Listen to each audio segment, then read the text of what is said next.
नमस्कार मित्रों, न्याय मित्र भारत की बात में मेरा गांव, मेरा शहर की पड़ताल में समाजवादी एक ऐसी मातृशक्ति से मुलाकात हुई जिन्हें मजदूरों की आवाज़, गरीब की पहचान, उनके स्वाभिमान की लड़ाई कहते हैं।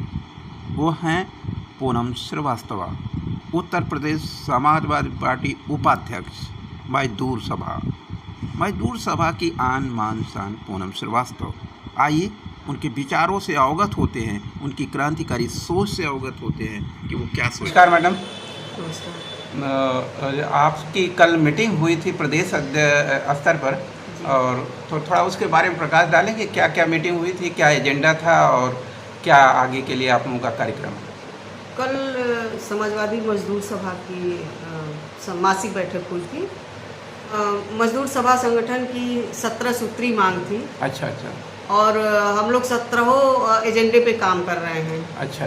आजमगढ़ के लिए मुझे मंडल प्रभारी भी बनाया गया है, तो मंडल प्रभारी के तौर पे हमारा मुख्य एजेंडा यही रहेगा कि वर्तमान सरकार न्यूनतम मजदूरी सलाहकार बोर्ड नहीं बना रही है। अच्छा। हमारी मांग है कि न्यूनतम मजदूर सलाहकार बोर्ड का गठन करे। आखिर सरकार क्यों नहीं गठन कर रही है? अच्छा। हम लोग ये मांग करते हैं कि उसका गठन करे और न्यूनतम मजदूरी जो हमारे मजदूर भाइयों को, मजदूर बहनों को वो 316 रुपये 12 घंटे का दे रहे हैं, उस मजदूरी को हम लोग चाह रहे हैं उसको, उसकी दर को बढ़ाया जाए। और हमारी मांग है कि हम लोग 8 घंटे ड्यूटी लिया जाए, मजदूरों से 8 घंटे की ड्यूटी लिया जाए और उन्हें 600 रुपये न्यूनतम मजदूरी दिया जाए पर डे। हमारी ये मांग है। मतलब एक दिन आपका 8 घंटे होना चाहिए जी। यदि उसके ऊपर यदि कोई वर्क लेता है तो क्या उस पर बोनस सिस्टम होना चाहिए? डबल रेट होना चाहिए, उसका अलग होना चाहिए, उसका अलग देना चाहिए। ये आप लोगों की मांग है? हमारी मांग है, ये हमारे संगठन की मांग है। ठीक है, आगे बताएं। और जो हमारे यहाँ अभी आप देखते होंगे कि प्रवासी मजदूर भी बहुत कार्य करने आते हैं। जी। दूर दराज से प्रवासी मजदूर आते हैं जी। और उनके रहने की, खाने की कोई सुविधा नहीं है। और वो कभी कभी ऐसा होता है कि वो कुपोषण के शिकार उनके बच्चे हो जाते हैं। महिलाएं ईंट भट्टे पे काम करती हैं और वो अपने बच्चों का सही ढंग से न पोषण दे पाते हैं, न खान पान कर पाते हैं। उनके लिए भी सरकार कुछ सोचे अलग से। जो प्रवासी हैं उनको एक और अच्छी सुविधा दिया जाए, प्रवासी मजदूरों को।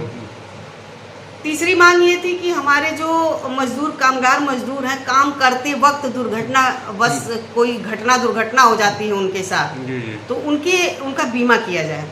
मजदूर इंश्योरेंस होना चाहिए। हाँ, चाहे वो प्रवासी हो, चाहे जो भी हो, चाहे ये लोकल हो, उनका बीमा करे सरकार। दुर्घटना बीमा, मजदूरों की दुर्घटना बीमा करके उनको उस सुविधा का लाभ पहुंचाया जाए। और इन प्रवासी मजदूरों का भी एक डिजिटल कार्ड भी तो बन सकता है कि नहीं? बिल्कुल। क्या उसकी मांग कर रहे हैं आप लोग? बिल्कुल, उसकी भी मांग हम लोग कर रहे हैं कि उनको एक कार्ड दिया जाए, कार्ड अवेलेबल किया जाए ताकि वो कहीं भी जाए तो उनको काम मिले।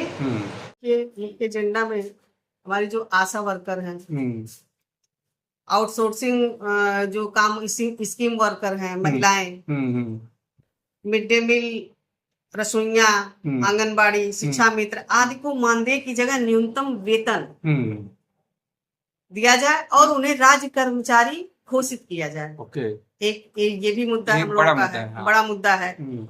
और उत्तर प्रदेश सरकार बिजली कर्मचारियों पर फर्जी जो मुकदमे लगाए हैं उससे उनको बरी किया जाए, वो मुकदमे वापस लिया जाए। ट्रेड यूनियन का पंजीकरण 45 दिनों के अंदर हो जाना चाहिए। ये हमारी मुख्य मांग है कि उनका जो भी पंजीकरण है वो 45 दिनों के अंदर अनिवार्य किया जाए। ILO आवेदन के प्रस्ताव 87 व 95 का तुरंत वेरिफिकेशन किया जाए। अच्छा जी। ये है क्या, थोड़ा सा इसके बारे में प्रकाश करिए। इसमें वही जो वेबसाइट बंद कर दिया गया है वो 87 व 98 का जो प्रस्ताव है उसको जो है रेटिफिकेशन किया जाए, सुनिश्चित किया जाए।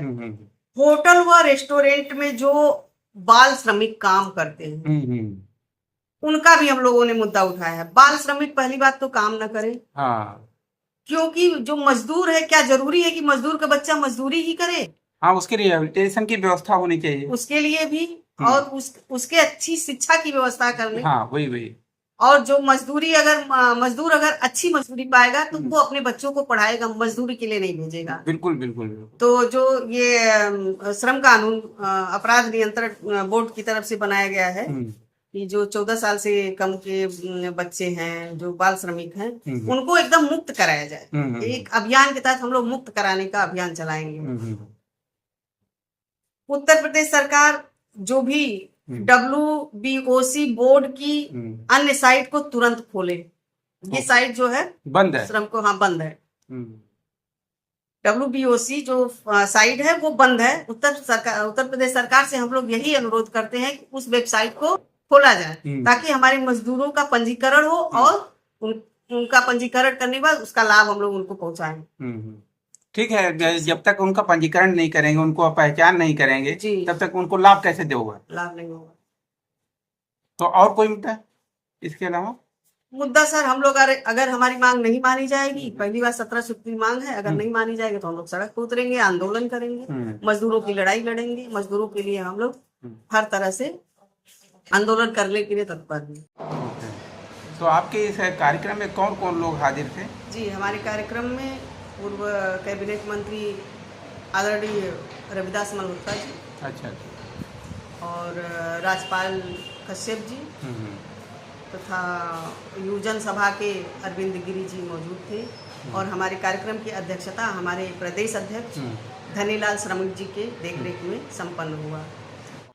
अभी आप सुन रहे थे मजदूर सभा की प्रदेश उपाध्यक्ष पूनम श्रीवास्तव जी को, जिन्होंने बताया कि उनके 17 सूत्री कार्यक्रम में क्या क्या मुख्य विषय हैं, और यही नहीं, यदि उनके विषयों पर सरकारी तंत्र ने, प्रशासन ने ध्यान नहीं दिया तो आगे के लिए लड़ाई के लिए तैयार हैं। मजदूर, बेबस, लाचार, गांव, गरीब, गुरबा की आवाज़, BBS न्यूज़ पावर। यदि हमारे प्रयासों से यदि आप सहमत हैं तो कृपया लाइक, शेयर और सब्सक्राइब अवश्य करें। आभार। आर्थिक मूल्य भले ही ना हो, लेकिन अच्छा व्यवहार करोड़ों दिलों को खरीदने की शक्ति रखता है। संयम हमारे चरित्र की कीमत बढ़ाता है, परंतु सच्चे मित्र और परिवार हमारे जीवन की कीमत बढ़ाते हैं। श्रीमद् भगवद गीता में भगवान श्री कृष्ण कहते हैं कि हे अर्जुन, वह जो वास्तविकता में मेरे उत्कृष्ट जन्म और गतिविधियों को समझता है, वह शरीर त्यागने के बाद पुनः जन्म नहीं लेता और मेरे परम धाम को प्राप्त होता है। वह व्यक्ति जो सभी इच्छाएं त्याग देता है और मैं और मेरा की लालसा और भावनाओं से मुक्त हो जाता है, उसे अपार शांति की प्राप्ति होती है। जिस मनुष्य के अंदर ज्ञान की कमी होती है और ईश्वर में श्रद्धा नहीं होती, वह मनुष्य जीवन में कभी भी आनंद और सफलता को प्राप्त नहीं कर पाता। ईश्वर ने हमें जो कुछ भी दिया है वही हमारे लिए पर्याप्त है, और यही एक अटल सत्य भी है। संयम, सदाचार, स्नेह एवं सेवा, यह गुण सत्संग के बिना नहीं आते। कोई एक महापुरुष आत्मा को आश्चर्य की भांति देखता है, वैसा ही दूसरा कोई महापुरुष ही इसके तत्व का आश्चर्य की भांति वर्णन करता है, तथा दूसरा कोई अधिकारी पुरुष ही इसे आश्चर्य की भांति सुनता है, और कोई तो सुनकर भी इसको नहीं जानता। श्री भगवान कहते हैं, दुख सुख को समान समझने वाले जिस धीर पुरुष को यह इंद्रिय और विषयों के सहयोग व्याकुल नहीं करते, वह मोक्ष के योग्य होता है। कान्हा कहते हैं कि हमें किसी से भी अंधा प्यार नहीं करना चाहिए। हमारा किसी के प्रति अंधा प्यार हमें कभी भी आगे बढ़ने नहीं देता। खुद को इतना कमजोर मत होने दो कि तुम्हें किसी के एहसान की जरूरत पड़ जाए। जीत निश्चित हो तो अर्जुन हर कोई बन सकता है, किंतु जब मृत्यु निश्चित हो तो अभिमन्यु बनने के लिए साहस चाहिए। लोगों को इंप्रेस करने की कोशिश मत कीजिए, आप खुद को इंप्रूव कीजिए, लोग अपने आप इंप्रेस हो जाएंगे। कन्हा कहते हैं, अगर जिंदगी का हर दाव जीतना चाहते हो तो बल से ज्यादा बुद्धि का उपयोग करना सीखो, क्योंकि बल लड़ना सिखाता है और बुद्धि जीतना सिखाती है। कभी पीठ पीछे आपकी बात चले तो घबराना मत, क्योंकि बात उन्हीं की होती है जिनमें कोई खास बात होती है। अहंकार के अंधे इंसान को ना तो अपनी गलतियां दिखाई देती हैं और ना ही दूसरे इंसानों में कुछ अच्छाई दिखाई देती है। जो लोग दूसरों को हर समय नीचा दिखाते रहते हैं, उनको यह एहसास नहीं है कि वह ऐसा करके खुद कितना नीचे गिरा रहे हैं। अनुमान मन की कल्पना है और अनुभव जिंदगी का सबक है। सच्ची खुशी तभी होती है जब आपकी सोच, कथा और कर्म में समानता हो। जीवन में कभी निराश नहीं होना चाहिए, क्योंकि कमजोर आपका वक्त हो सकता है,